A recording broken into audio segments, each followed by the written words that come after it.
So I had my pre-op with my surgeon yesterday, which was Monday. My surgery is tomorrow, Wednesday. Normally, you are supposed to have your pre-op with your surgeon at least a week before, if not even longer. It can be. However, my surgeon fell ill and wasn't available last week, but I met him yesterday and he is doing well. And he asked me if I had any questions, and I had prepared a list of questions. So I want to share my list with you so that you can be well prepared too. And I just thank God that I was prompted to make this list, because it's really, if you don't come in there asking questions, there's not going to be just a massive amount of information shared with you. So, question number one: what type of material will be used for the replacement? I did a little research, and there's like ceramic metals and then like a hybrid. There are pros and cons of both. Ceramic on ceramic, ceramic on metal, metal on metal, which I have learned that is antiquated. A lot of surgeons don't do that any longer, metal on metal. But I will be receiving the ceramic on this particular type of metal, and then inside of that is like titanium. I think there's some stainless steel too.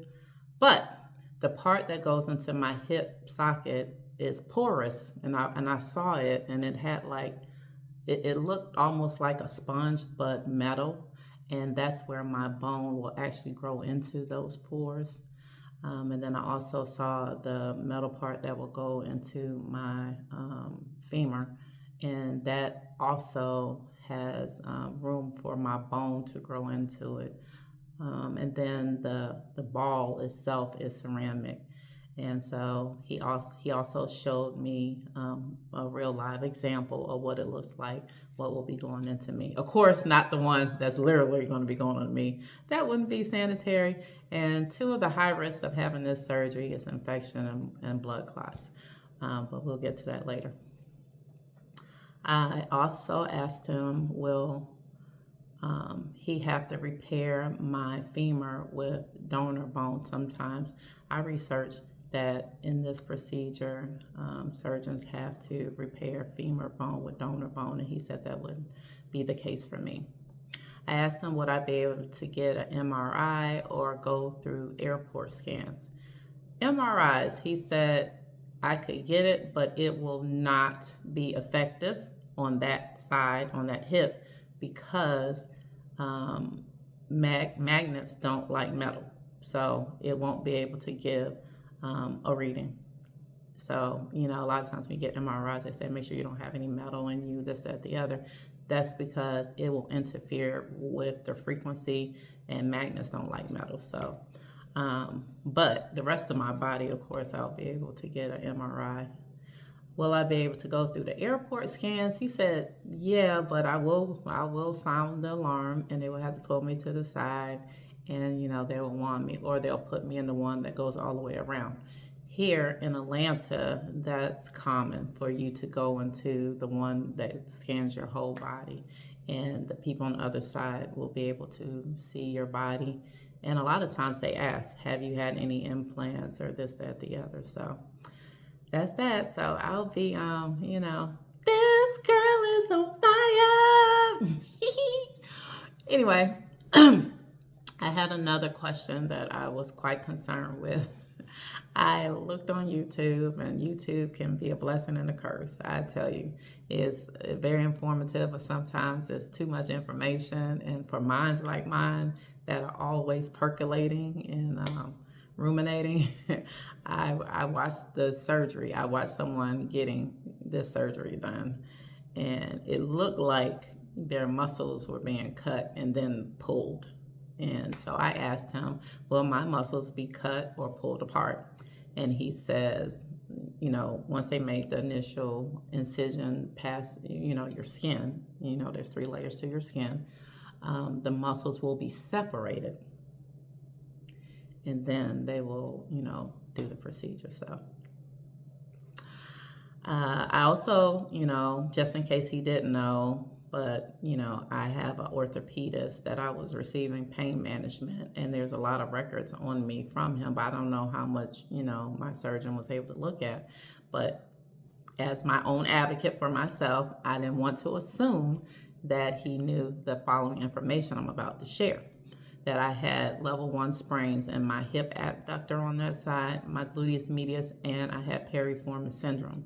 So I asked him, will those get worse as I am healing and doing PT and shrimping myself, because it's already like bad.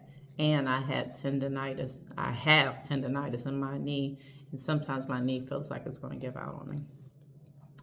He said the hip abductor, he's not doing anything with that, so that's the inside of your leg, so that should be fine.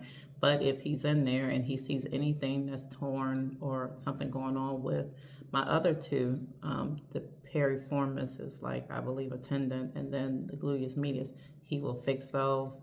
And the knee, he said a lot of times once that new hip is in place, a lot of the symptoms that you are having, they start to lessen over time because your gait changes, the way that you walk, it changes. So it will relieve some of the pressure that I was feeling. Doesn't mean that the pain will go away immediately, but I should feel relief. I also asked if because I have osteoarthritis in both hips.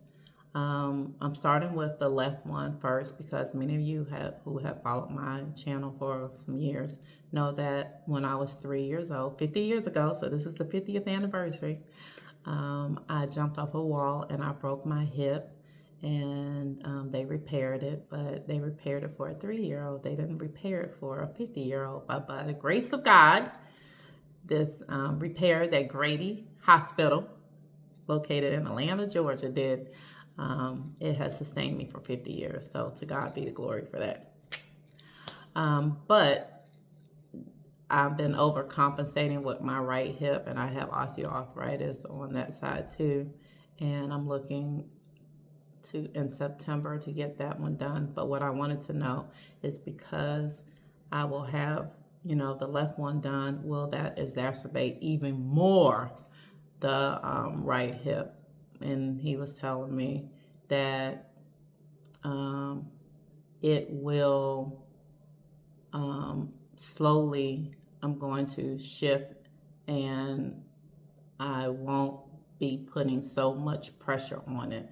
And he says, and as I begin to heal, I might even feel even better in my right hip. Not saying that it's going to resolve, the arthritis. And over time, a lot of people end up needing to get, of course, the other hip done, which I'm already fully aware. So that's why I'm already making plans.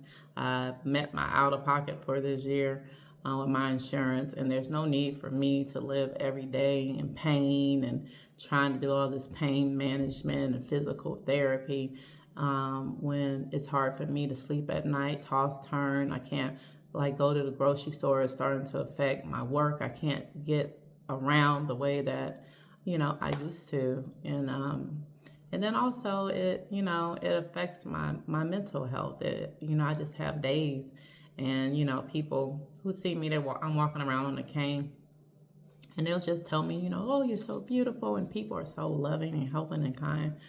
However, I just look at myself and I just feel really bad. I just feel like I just look a hot mess, like a broken Lego doll or something, right? So I know those are feelings. Feelings aren't fact, but I'm just being transparent with you and letting you know how I feel. Now, it could be worse. I could be looking like and going through this, but I'm not. So to God be the glory. And I also asked him, when the nurse met with me before the surgeon came in, she told me about 4 medicines that I will be prescribed, and one was a blood thinner. Another is a muscle relaxer. One is a oxycodone, which is Percocet. And then there was another one, which I don't think that she went into detail, But now that I looked at it, it says something about to stop vomiting or something. I'm gonna have to find out what is that about, because I thought it was supposed to be an antibiotic or something. But anyway, having said all of that, when I had a previous surgery, a hysterectomy, I was, and I ended up getting a blood clot 2 weeks after that surgery. I didn't know I was walking around for 2 weeks with a blood clot, but God spared my life, and I was put on Eliquis, and it's an anticoagulant or a blood thinner, and I was on that for 6 months. And of course, don't cut yourself because you may bleed out. But I did cut myself, but the blood of Jesus, I promise you, he is good to me. Oh my goodness. That's a whole nother video. However, so I was familiar with Eliquis. I was just asking what was the difference between the two blood thinners, the one that he was prescribing and that one. And he said there isn't any. So I will be on a blood thinner for 2 weeks post-surgery. And this is the thing, that's one of the risks of this surgery is blood clots, right? So, but no blood clots, but I don't want the blood clots traveling to my lungs because God wants me to live and not die. And then the final question that I asked him was, is he a person of faith? And why was that important? Because of what comes next. He said yes. And I said, okay. Would you mind praying with me, because I would like to pray over you in this surgery? And I grabbed his hand and I prayed. And then afterwards, he smiled at me and said he's going to have the best day. And so, yeah. I think it's important when you're a person of faith to ask your provider if they are, and sometimes even if they aren't, but that this is you advocating for yourself. I advocate for myself on the medical realm, but man is practicing what God already knows how to do, okay? They're practicing medicine, and they can mend you, but only God can heal you. So, but I know in situations like this, that even though your doctor could have like 30 years of experience like mine, the devil comes to steal, kill, and destroy. And he'll take something that's routine from someone who's a professional that knows what they're doing, and he'll use that as an opportunity to snuff you out if you're walking in your purpose and you are touching people's lives for Jesus Christ. So, having said all that, I need to pray over his hands. So now I'm about to get in these streets. This will be my last day of my freedom before I'm down for respite and recuperation from my surgery. But I did want to share with you those questions, hoping that will help you if you're about to do this, so you can have some thoughtful questions to ask. And I had mine in my phone, but you might want to print them out or whatever. Also, if you work and you're taking FMLA, you need to take that with you to your pre-op appointment, not your primary care where you get your clearance. Take that to your pre-op, because it will be your surgeon who will clear you to go back to work. Now, recovery from this surgery is anywhere from 6 to 8 weeks. My FMLA contractor, because I work for the government, so they have a contractor, they put me in for the 8 out of between the 6 to 8. The 8 because they said if I needed more time, let's say I'm at 6 weeks and I need 2 more weeks to recover, they said it's more tedious for me to get that than to just start at the 8. Now, I do want to let you know, like I said, I have met my out-of-pocket for the year, so I don't have any more costs like co-pays, and I don't pay the surgeon bill, all these other expenses that are anesthesia and all of this that's going to come along with it. I don't have to do that. However, for the FMLA processing the paperwork, they did charge me $35. So that's for you people who are using FMLA. There may be a charge for them to process your paperwork, and then they will send it to your employer or whoever your employer contracts with. The other thing, now that I've just said it, the anesthesia is a different cost, the facility is a different cost, the surgeon is a different cost. Yeah, all of that. But this is the other part, that I wanted to share with you. Anesthesia. So we did discuss that yesterday, and I will be given, that was another question that I had, but I didn't write it down.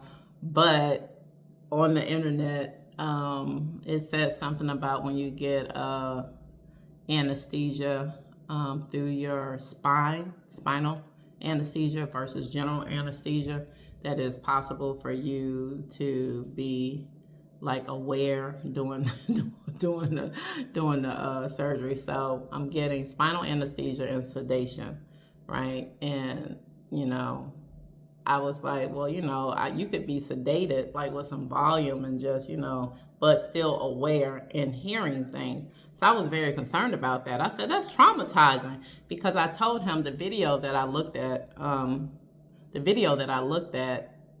it looked like a builder's workshop, the tools that they had in there, and they're boom, boom, boom, and all of that. And he was like, yeah, that's basically what the orthopedics is. And I was like, and just the trauma of hearing that going on, even though I wouldn't be able to feel it, I'm like, he says, no, you're basically asleep. And then there's something in the medication that even if you did hear or whatever, something, that it will take that memory away from you. And I'm like, let us be clear. I don't want to know anything. When I had that hysterectomy, even though I was it was supposed to be for 3 hours, but it ended up being 5. I did not come through at all. Okay. So I don't want, we don't want no problems. He said, but one of the positives, the pros of having the spinal anesthesia is when you come up from the surgery, you come up and it's like, the patients are more aware and cognitive, and he'll go to speak to their families, come back, and they're sitting up and they're eating this, that, the other, versus the general anesthesia. And it takes a while, and I understand what he's saying, because it takes a while to get your wherewithal and your, whatever. The other thing, which I didn't write down, but this is another question. So ask, what kind of anesthesia are you getting? Because going into this, I already knew. So I didn't ask. I knew that I was getting spinal and with sedation, and I was getting a nerve block.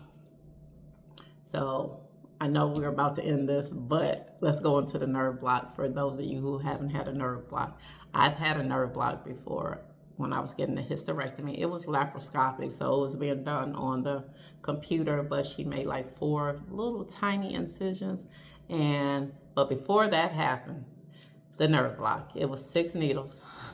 And they took those needles and they stabbed me in my stomach. And I am not going to lie to you. That was absolutely painful. And it was like 1, 2, 3. And I'm like, it was so painful. But then they did that. And what it does is it adds another layer of anesthetist, like numbing you, pain relief, especially for after the surgery. Okay? I think that lasted for maybe up to 12 to 24 hours or something after the surgery, so I wasn't in severe pain. But after I came through, I was in severe pain. When I came through, I was in severe pain. Okay, so let us be clear. They had to put me on morphine, and that was an overnight stay. But anyway, back to this. They're going to do a nerve block, and that will last maybe from 12 to 18 hours after the fact, and that will give some added, relief as far as pain. So they'll do the nerve block first, and then they'll do the spinal anesthesia and the sedation, whatever. When I had the hysterectomy, they did the nerve block, and then they did the general anesthesia, and I don't even remember being able to count. It was like 1, 2, I was gone. So anyway, but I will let you know how all of that pans out. And so you go to the center, you bring your walker. The surgeon gives you a folder to bring. Don't bring any jewelry, anything precious, whatever. I got my hair in a protective style so that I don't have to worry about my hair and everything. So they're going to call me today and let me know what time my thing is. So I'll see you then. Bye-bye. Just got off the call with the surgery center, and my surgery, the arrival time is 5:45 tomorrow morning. So I'm excited and nervous at the same time. So there you have it. Peekaboo. Hey, so I wanted to give you a little update. This extra glistening that I have going on isn't a part of my skincare regimen. It's actually hot outside. It's like 90 degrees. I just got my prescription filled, but there was an issue with the Percocet and my insurance carrier not approving it, and so we had to go through a little something so it could get approved, and so that my insurance would cover it. And I did have to pay out of pocket today because the out of pocket that I paid for the surgery center haven't hit my carrier yet. But when it does, then the surgery center will have to reimburse me and send me a check. That happened last year with just other, stuff I had going on, and yeah, I would get like a couple little surprise checks in the mail. But I did want to give a shout out to Publix Pharmacy for excellent customer service. Now, the technician who was the front desk person was basically saying if I wanted to get it filled, I would have to put it on like a prescription discount card and pay $24 for the Percocet. Or I could wait anywhere from 24 to 48 hours for it to be filled or whatever. And, they needed the clearance and they didn't have it. And, she's like, and I'm over here like, well, I need this for tomorrow. I'm supposed to have this for tomorrow. I'm not going to, And the pharmacist intervened, and he recommended that I call the carrier, let them know what's going on. And he just, calmed the situation. And well, he calmed me because the situation was like, I'm just like stuck. I don't have no choice. I'm gonna have to pay, this amount of money out of pocket. And he intervened. He was very nice and pleasant, and he told her, what to do. And I talked to my carrier, and it was resolved. So I would like to thank him for that. And he was very caring. He's the person who ended up ringing me up, and he just had just a touch of human. It wasn't like I was just, okay, you're in my queue, I need to hurry and get you, on whatever. And he had a lot going on. He was filling a lot of prescriptions. But, yeah, and he wanted to know, am I, my big surgery's tomorrow, am I okay? And this, that, the other. I mean, he was just, it just made me feel human, you know what I mean? Instead of just like, okay, I need to hurry, you need to pay for this, you need to keep moving, this, that, the other. And so a shout out to him, to the pharmacist at my Publix. Yeah, that was wonderful. I did have this is my new pharmacy since I moved last year, and the other one I used to go to, he was very nice too. It was like, I don't care how long the line was, how busy he was, and whoever was at the desk, whenever I would come through, he would stop what he's doing. He would tell the person, I'm gonna take care of this. I'm gonna ring her out. And he was an older gentleman. He was just so nice. He just made me feel seen, And sometimes, I know employees, they have stuff going on and it becomes very routine for them. But it always helps when the people who are serving you make you feel human, like you matter. Because I'm in a lot of pain today, and no fault of her own. She's just like, hey, this is what it is. This is the best I can do for you, so what's up. And yeah, and he was like, no, that's not the best, and here are the other options. And he got it going for me. So shout out anyway to all of you who make the rest of us feel seen and human. I appreciate you. Hey, so we are finished today. All of the errands that I had to run, I have my prescriptions. I have basically everything that I need. Now I'm going to bathe, and I'm going to do the cleanser on my hip. And yeah, I'm gonna get some rest. I have to get up at 4 o'clock in the morning, but I just wanted to check in. I have anxious feelings. I know God has not given me a spirit of fear, but of love, power, and a sound mind. But fear is a real emotion. I have it, but it doesn't have me. Because I'm going to persevere. I'm getting this surgery. You hear me? Oh, today my pain level was between 9 and 10. So I need relief, people. I need relief. So 4 o'clock in the morning, I'm going to get up, and I'm going to try to get as much video as I can. And yeah, we're going to rock and roll. I'll see you tomorrow. All right, so this is May 20th, the day before surgery. This is how she's walking so far.